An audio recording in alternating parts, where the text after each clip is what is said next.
Hello friends, मैं हूं मोहित गोयल और आप देख रहे हैं टिप्स एंड ट्रिक्स गुरु। आज हम बात करेंगे इनपुट टैक्स क्रेडिट मैकेनिज्म की। तो इसको जानने के लिए हम जस्ट क्विकली रिवाइंड करते हैं कि कौन कौन से टैक्सेस थे जो हमने पहली स्लाइड में डिस्कस किए थे, अपने पहले वीडियो में डिस्कस किए थे। तो थे IGST integrated goods and service tax, CGST central goods and service tax, SGST state goods and service tax, UTGST union territory goods and service tax and cess जो स्टेट कंपनसेशन सेस था only some specific items. अब समझते हैं कि central tax जो है यानी CGST जो है उसमें कौन कौन से टैक्सेस सबसम हो रहे हैं। इसमें central excise duty, additional duties of excise, excise duties जो मेडिकल एंड टॉयलेट प्रिपरेशंस पे लगती थी, CVD एंड SAD जो कि इंपोर्ट करते टाइम एक्साइज के काउंटर वेलिंग CVD लगती थी और सेल टैक्स के काउंटर वेलिंग SAD लगते थे। तो ये ड्यूटी भी इसमें सबसम हो रही है। फिर सर्विस टैक्स सेंट्रल टैक्स में सबसम हो रहा है और सरचार्ज और सेस वो भी सेंट्रल टैक्स में सबसम हो रहा है। अब इसमें जो सबसे बड़ी नोटिस करने वाली बात है कि कहीं भी बेसिक कस्टम ड्यूटी नहीं लिखा है, यानी बेसिक कस्टम ड्यूटी सबसम नहीं हो रही है। और आपको हम बता दें कि बेसिक कस्टम ड्यूटी जो कस्टम एक्ट से ड्रिवन है, वो कस्टम एक्ट अभी भी अबॉलिश नहीं हुआ है और ना ही आगे अबॉलिश होगा। वो GST में मर्ज नहीं हो रहा है, वो सेपरेट एक्ट की तरह ही चलेगा। स्टेट टैक्सेस में कौन कौन से टैक्सेस सम हो रहे हैं, वो हैं VAT sale tax, central sale tax, purchase taxes, entertainment tax, luxury tax, entry tax, कोई भी तरह का एंट्री टैक्स या एंट्री फॉर्म लगते थे वो, taxes on lottery, betting, gambling और इनसे रिलेटेड सरचार्ज। तो जो सरचार्ज हमने सेंट्रल टैक्स में डिस्कस किया, वो सेंट्रल ड्यूटीज पे जो सरचार्ज लगते थे वो वहाँ सब सम होंगे और जो स्टेट टैक्सेस के ऊपर सरचार्ज लगते थे वो यहाँ स्टेट टैक्सेस पे सब सम होंगे। अब हम बात करते हैं कि कौन से टैक्सेस कब लगेंगे। IGST अप्लाई होगा इंटर स्टेट सेल्स पे, यानी आउटसाइड स्टेट सेल करेंगे तो IGST लगेगा, केवल IGST लगेगा। और अगर हम विद इन स्टेट सेल करते हैं तो CGST और SGST का कॉम्बिनेशन लगेगा। और SGST नहीं है यानी यूनियन टेरिटरी में सप्लाई होता है तो UTGST लगेगा। एक्सपोर्ट्स,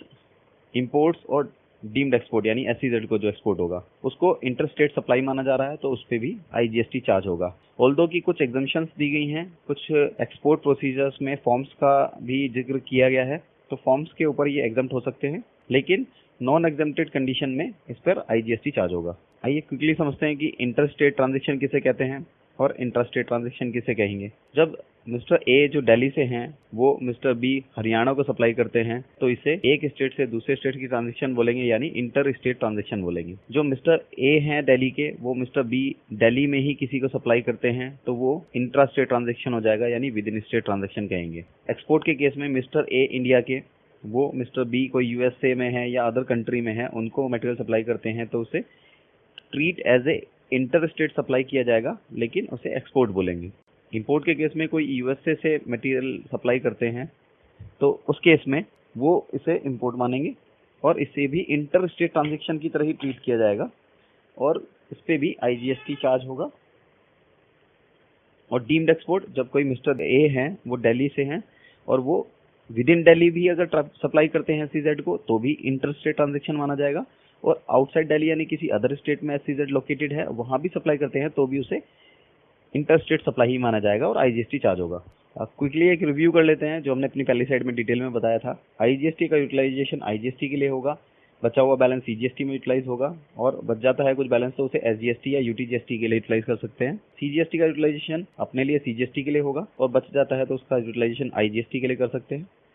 ऐसे ही SGST या UTGST का यूटिलाइजेशन, SGST और UTGST का जो क्रेडिट है वो SGST या UTGST में यूटिलाइज होगा और बचा हुआ बैलेंस IGST में यूटिलाइज होगा। जो CGST का बैलेंस है वो SGST के लिए यूटिलाइज नहीं हो सकता और जो SGST का बैलेंस है वो CGST के यूटिलाइज नहीं हो सकता। अब हम डिस्कस करते हैं कुछ टेक्निकल एस्पेक्ट जो हैं वो इनपुट टैक्स क्रेडिट के, उनके बारे में। कोई भी पर्सन जो रजिस्टर्ड पर्सन है वो इनपुट टैक्सेस का क्रेडिट ले सकता है, यानी इसमें कोई भी टैक्सेस एक्सपेंस टैक्सेस नहीं है, यानी जो इनवर्ड सप्लाईज के ऊपर टैक्सेस लग के आएंगे आप उसको क्रेडिट क्लेम कर सकते हैं अगर वो मटेरियल बिजनेस के लिए यूज हुआ है या इन फर्दरेंस ऑफ बिजनेस यूज हुआ है। अब ये जानना जरूरी है कि अवेलमेंट जो होगा क्रेडिट का वो किस बेसिस पे होगा, उसके लिए क्या कंडीशंस हैं। तो पहली कंडीशन है कि आपके पास टैक्स इनवॉइस होना चाहिए या फिर टैक्स इनवॉइस की जगह कोई भी other specified tax payment document है, जैसे बिल ऑफ एंट्री है, इंपोर्ट के केस में bill of entry tax document का काम करेगी, वो होना चाहिए। दूसरा, मटेरियल रिसीव हो जाना चाहिए। अर्लियर जब एक्साइज में लॉ था वो था कि मटेरियल फैक्ट्री में रिसीव हो जाना चाहिए, प्रेमाइसेस में रिसीव हो जाना चाहिए, लेकिन इस केस में वो कंडीशन नहीं है। इस केस में सिर्फ मटेरियल रिसीव करने की बात बोल रहे हैं। Bill to ship to scenario उसके अंदर है, यानी आपके कहने पे जिसने मटेरियल खरीदा है उसके कहने पे किसी और डिलीवरी प्लेस पे भी डिलीवरी आप कर देते हैं, तो डिलीवरी प्लेस पे डिलीवरी करना भी मटेरियल को रिसीव्ड मान लिया जाएगा जिसने मटेरियल खरीदा है। तीसरी कंडीशन है कि जो सप्लायर है उसने एक्चुअली टैक्स पे कर दिया हो, यानी जो आउटवर्ड सप्लाई उसने की है उस पर जो आउटपुट ड्यूटी बन रही है उसने वो पे कर दी हो। चौथी कंडीशन है कि उसने अपनी रिटर्न भी फाइल की हो, यानी रिटर्न फाइल करने के बाद ही आपको क्रेडिट मिलेगा, क्योंकि हमने देखा है जो GSTR 2 है, यानी जो परचेज की रिटर्न है, वो परचेज की रिटर्न में आपको परचेज ऑटोमेटिकली अपडेटेड मिलेगी, क्योंकि जो सेल की रिटर्न आपके सप्लायर ने फाइल की होगी उसके थ्रू आपके लॉगिन में परचेज आ जाएगी और उसके बेसिस पे आप क्रेडिट ले पाएंगे। अगर उसने अपनी रिटर्न फाइल नहीं की है तो वो आपके लॉगिन में नहीं दिखेगी और आप उसका क्रेडिट अवेल नहीं कर पाएंगे, और अगर कर भी पाएंगे तो वो प्रोविजनल बेसिस क्रेडिट होगा, और वो अगर टाइम रहते सप्लायर डिक्लेयर नहीं करता है तो वो आपकी लायबिलिटी में जुड़ जाएगा। इस बार लॉ में बिल्कुल क्लियरली कहा है कि अगर कोई गुड्स लॉट्स में सप्लाई होता है, जैसे कि आप इंपोर्ट करके लाते हैं, तो इंपोर्ट करते time bill of entry total material की फाइल हो जाती है और उसके बाद गुड्स को पार्ट पार्ट करके लाया जाता है। तो इस केस में क्रेडिट केवल आपको तब मिल पाएगा जब उसका लास्ट लॉट रिसीव हो जाएगा। पहले अर्लियर लॉ में इसके बारे में क्लियर मेंशन नहीं था, तो कुछ लोग पार्ट डिलीवरी पे ही क्रेडिट क्लेम कर लेते थे और कुछ लोग लास्ट कंसाइनमेंट आने पे ही उसका क्रेडिट क्लेम करते थे। बट इस बार लॉ में क्लियर मेंशन किया है कि पार्ट वाइज डिलीवरी अगर आ रही है तो जब तक लास्ट लॉट नहीं आ जाएगा आप उसका क्रेडिट क्लेम नहीं कर पाएंगे पूरे ही इनवॉइस का। एक बहुत इंटरेस्टिंग सी टर्म जोड़ी गई है कि अगर परचेजर अपने सप्लायर को इनवॉइस की डेट से 180 दिन गिने जाएंगे, 180 दिन के अंदर अंदर पेमेंट नहीं करता है, तो जो रिसीवर है वो उसने जो इनपुट टैक्स क्लेम किया है वो उसकी आउटपुट टैक्स लायबिलिटी में जुड़ जाएगा और वो भी विद इंटरेस्ट उसको जोड़ा जाएगा। लेकिन एक इसमें रिलैक्सेशन ये दिया है कि अगर वो 180 दिन के बाद कभी भी पेमेंट कर देता है तो जब वो पेमेंट करेगा उसको उसका क्रेडिट तब मिल जाएगा। अगर उसने उसका पार्ट पेमेंट किया है तो प्रोपोर्शनेट क्रेडिट भी उसको अलाउ कर दिया जाएगा। अब एक इम्पॉर्टेंट पॉइंट है कि किन डॉक्यूमेंट्स के बेसिस पे क्रेडिट क्लेम होगा, तो वो है इनवॉइस। दूसरा है इनवॉइस जो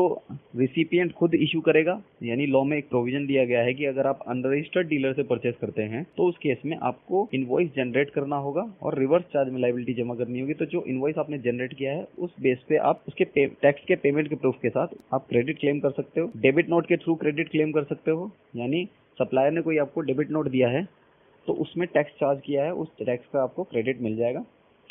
इंपोर्ट के केस में बिल ऑफ एंट्री फाइल करते हो जो कस्टम एक्ट में है, तो उस बिल ऑफ एंट्री के बेस पे आप क्रेडिट क्लेम कर सकते हो। कहीं इनवॉइस में कुछ करेक्शन है तो रिवाइज इनवॉइस का भी प्रोविजन है जीएसटी के अंदर, तो रिवाइज इनवॉइस भी एक टैक्स डॉक्यूमेंट बन जाएगा जिसके बेस पे आप क्रेडिट क्लेम कर सकते हो। और एक इनपुट सर्विस डिस्ट्रीब्यूटर, यानी जो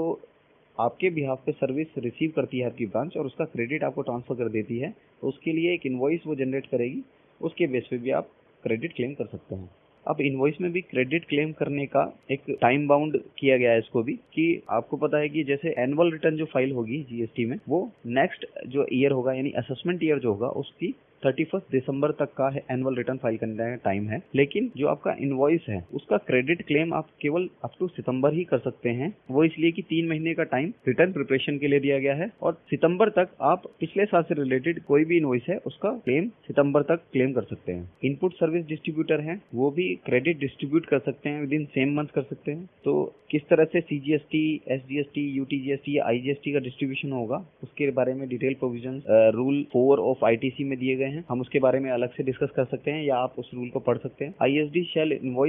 शैल issue invoice to transfer this credit, यानी आईएसडी जो है वो इस क्रेडिट को ट्रांसफर करने के लिए एक स्पेसिफिक इनवॉइस जो स्पेसिफिक फॉर्मेट में दी गया है वो इशू करेगा और जो रिसीविंग ब्रांच होगी वो उसका क्रेडिट क्लेम कर सकती है और इस डॉक्यूमेंट के बेस पे। अब आईटीसी किस किस चीज पे आईटीसी क्लेम नहीं होगा वो लिस्ट ऐसे है कि मोटर व्हीकल है और अदर कन्वेंसेस हैं, लेकिन उन कन्वेंसेस को छोड़ के जो स्पेसिफिकली इसमें मना किए गए हैं, जैसे कि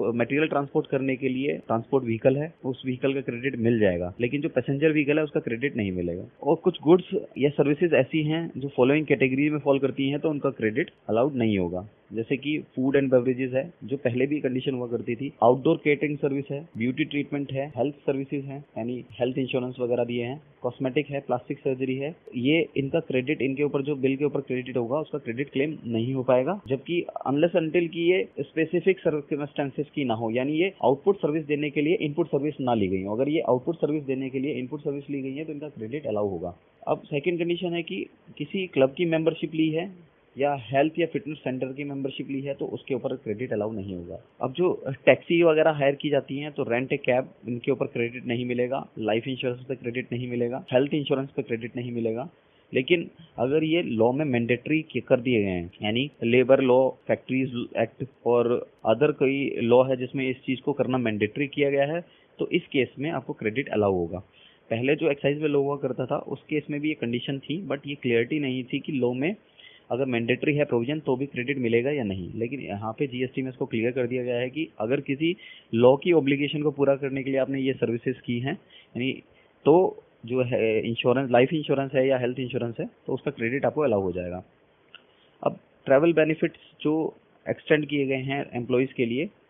यानी एलटीए वगैरह, उनके लिए उसके ऊपर जो क्रेडिट होता है वो नहीं मिल पाएगा। फिर नेक्स्ट है वर्क कॉन्ट्रैक्ट सर्विसेज जो सप्लाई की हैं इमूवेबल प्रॉपर्टी को कंस्ट्रक्ट करने के लिए, उनके ऊपर क्रेडिट नहीं मिलेगा। एक्साइज में पहले भी इमूवेबल प्रॉपर्टी के कंस्ट्रक्शन से रिलेटेड क्रेडिट नहीं मिलता था, आज भी इसमें नहीं मिलता है, लेकिन स्पेसिफिक चेंज किया है कि other than plant and machinery, यानी प्लांट एंड मशीनरी से रिलेटेड कोई कंस्ट्रक्शन का वर्क हुआ है तो उस केस में उसका क्रेडिट अलाउ हो जाएगा। लेकिन एक वर्क कॉन्ट्रैक्ट हुआ है इमूवेबल प्रॉपर्टी के लिए और वो आगे फर्दर सेल आउट करने के लिए अगर हुआ है वर्क कॉन्ट्रैक्ट, तो उसका क्रेडिट वर्क कॉन्ट्रैक्टर को मिल जाएगा। कंडीशन है कि कोई गुड्स या सर्विस टैक्सेबल पर्सन ने रिसीव की है इमूवेबल प्रॉपर्टी के कंस्ट्रक्शन से रिलेटेड अपने ऑन अकाउंट में, यानी जो वर्क कॉन्ट्रैक्टर से सर्विस ली है वो, और उस सर्विस को पूरा करने के लिए कुछ मटेरियल या कुछ सर्विसेज उसने खुद से लगाई हैं, तो उनका क्रेडिट भी अलाउ नहीं हो पाएगा। लेकिन फिर यहाँ बोला गया है कि प्लांट एंड मशीनरी से रिलेटेड अगर कुछ भी होगा तो उसका क्रेडिट अलाउ है, लेकिन इस शर्त है कि वो बिजनेस में यूज होनी चाहिए या इन फर्दरेंस ऑफ बिजनेस यूज होना चाहिए। कंपोजिशन स्कीम में सप्लायर हैं, कंपोजिशन स्कीम के अंदर जो सप्लायर हैं वो टैक्स क्रेडिट को ट्रांसफर नहीं कर सकते, यानी उनसे कुछ परचेज किया होगा तो उनसे कोई क्रेडिट अलाउ नहीं होगा। और नेक्स्ट पॉइंट है कि कोई गुड्स और सर्विसेज प्राइवेट यूज या पर्सनल यूज के लिए अगर ली गई हैं वो उसका क्रेडिट बिजनेस में अलाउ नहीं होगा। स्पेसिफिकली एक प्रोविजन डाला गया है जो है गुड्स का स्टोलन हो जाना, यानी गुड्स चोरी हो जाएंगे या लॉस्ट हो जाएंगे या डिस्ट्रॉय हो जाएंगे, राइट ऑफ हो जाएंगे या गिफ्ट की तरह दिए जाएंगे या फ्री सप्लाईज किए जाएंगे, इस केस में भी जो इनका क्रेडिट होगा इन आइटम्स का वो क्रेडिट नहीं मिल पाएगा। अब एक स्पेसिफिक कंडीशन यहाँ पे है कि अगर कोई टैक्स पे करना पड़ता है आपको because of fraud, suppression, miss declaration या सीजर की वजह से या डिटेंशन की वजह से, तो इस केस में जो टैक्स पे करना पड़ेगा उस टैक्स को गवर्नमेंट अलाउ नहीं करेगी आपको एज ए क्रेडिट। तो ये एक पेनल्टी है कि अगर कहीं सप्रेशन या फिर फ्रॉड के केस में आपको टैक्स जमा करना पड़ता है तो वो आपको as a input credit available नहीं होगा। अब कुछ वो कंडीशन डिस्कस करते हैं जिसमें क्रेडिट अलाउ हो जाएगा इवन रजिस्ट्रेशन नहीं था। जैसे कि अब कोई पर्सन जिसने 30 डेज के अंदर जब वो लायबल हुआ है टैक्स के लिए, उसके 30 डेज के अंदर अंदर रजिस्ट्रेशन अप्लाई किया है, तो उसको रजिस्ट्रेशन जिस दिन से उस पर टैक्स एप्लीकेबल हुआ है उस दिन से जो उसके पास इनपुट है, सेमी फिनिश गुड्स है या फिनिश गुड्स है, उसके ऊपर जो क्रेडिट है वो उसको अवेल हो जाएगा। अगर कोई पर्सन वॉलंटरी रजिस्ट्रेशन लेता है तो उसके पास जो रजिस्ट्रेशन की डेट पे इनपुट होगा, सेमी फिनिश गुड्स होगा या फिनिश गुड्स होगा, ये वो जिस दिन माइग्रेट होगा उस दिन से जस्ट बिफोर डेट पे जो बैलेंसेस होंगे उन पर जो इनपुट टैक्स क्रेडिट होगा उसका क्रेडिट मिल जाएगा। अब एक पर्सन जो है वो कंपोजिशन स्कीम से स्विच ओवर करके आईटीसी के रूल में आना चाहता है, तो उसके पास जो स्टॉक में इनपुट होगा, सेमी फिनिश गुड्स होगा, फिनिश गुड्स होगा, और यहाँ साथ साथ उसको कैपिटल गुड्स की भी जो क्रेडिट उसके ऊपर अवेलेबल है वो अवेलेबल कराया जा रहा है। अगर कोई गुड्स और सर्विसेज जो कि पहले एग्जेम्प्ट थी और वो टैक्सेबल हो जाती हैं तो जिस दिन वो टैक्सेबल हुई है उससे जस्ट बिफोर जो भी मटेरियल का यानी इनपुट का या सेमी फिनिश गुड्स का या फिनिश गुड्स का क्रेडिट अवेलेबल होगा, जो भी क्रेडिट उसके ऊपर बनता होगा वो उसे अलाउ हो जाएगा। अब जो कैपिटल गुड्स उसके पास होंगे यानी एग्जेम्प्टेड, पहले वो एग्जेम्प्टेड गुड्स या एग्जेम्प्टेड सर्विसेज सप्लाई करता था तो उसने कोई क्रेडिट क्लेम नहीं किया होगा, तो इस केस में जो कैपिटल गुड्स हैं जो कि एक्सक्लूसिवली इस एग्जेम्प्टेड सप्लाई या एग्जेम्प्टेड सर्विस या दोनों के लिए यूज हो रहा है, उसका भी क्रेडिट आपको अवेलेबल हो जाएगा। लेकिन जो सर्टेन रिडक्शन होगा उसका यूजेस पीरियड का, जो आपने मशीन को यूज किया होगा एग्जम्पशन पीरियड में, उसके लिए रिडक्शन रूल्स दिए गए हैं कि 5% पर क्वार्टर आपका क्रेडिट उसमें रिड्यूस हो जाएगा। तो उसे रिड्यूस करने के बाद जो क्रेडिट बचेगा वो क्रेडिट अवेलेबल हो जाएगा। अब एक बात ये है कि जो क्रेडिट अवेलेबल होगा, जो इनवॉइस है वो इनवॉइस के within 1 year from the date of invoice ही अवेल किया जा सकता है। और एक इसके लिए अपर कैप लगाई जाएगी, वो क्रेडिट आप up to the September of next year annual return filing करने से 3 महीने पहले तक क्लेम कर सकते हैं। अब एक कंडीशन है कि अगर कोई रजिस्टर्ड पर्सन का कॉन्स्टिट्यूशन चेंज होता है, यानी वो सेल आउट हो जाता है, किसी और पर्सन को मर्ज हो जाता है, डीमर्जर हो जाता है, तो इस केस में जो उसका अनयूटिलाइज क्रेडिट है वो क्रेडिट उसको रिसिपिएंट कंपनी या ट्रांसफरिंग पर्सन को अवेलेबल हो जाएगा। अब एक ऐसा पर्सन जो कंपोजिशन स्कीम से स्विच ओवर करके आया है, यानी उसने जब स्विच ओवर किया होगा तब इनपुट का, सेमी फिनिश गुड्स का और फिनिश गुड्स का, और साथ साथ जो कैपिटल गुड्स है जो जिनके ऊपर क्रेडिट क्लेम नहीं किया था उनको क्रेडिट क्लेम कर लिया था उसने स्विच ओवर के टाइम पे, और बाद में वो गुड्स या सर्विस एग्जेम्प्ट हो जाते हैं, तो जितना स्टॉक पे क्रेडिट लिया था जो आईटीसी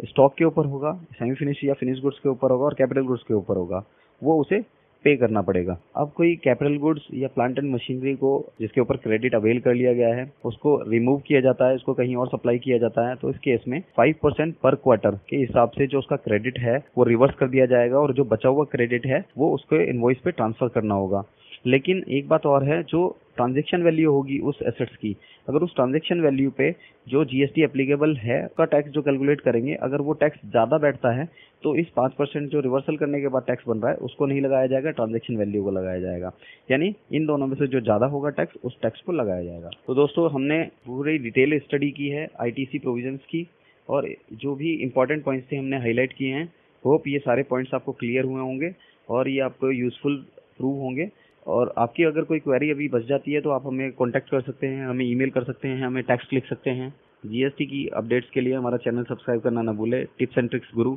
थैंक यू।